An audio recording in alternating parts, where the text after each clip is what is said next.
Hi, I'm Andrew Potocznik. Welcome to the 1 Minute Woodturner.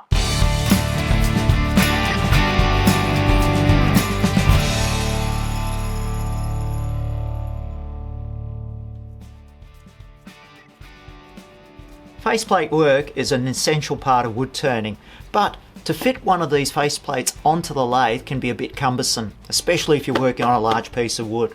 That's where these faceplate rings come in handy. Faceplate rings come in different sizes depending on the size of your project. The idea is you screw the faceplate ring onto your work and then you simply slip the faceplate onto your expanding chuck and open up the jaws, and there you are, ready to go.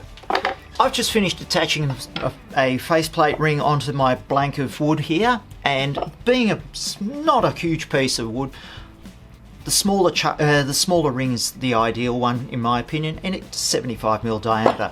They also come in 125mm and for heavier work 155, and it has the addition of all these extra screw holes. All's ready. I can now just put that straight onto the jaws of the chuck, open the jaws to grip onto the faceplate ring, and I'm ready for action, and that's ready to go. If you want more information, click on the links below and don't forget to subscribe. Thanks for watching.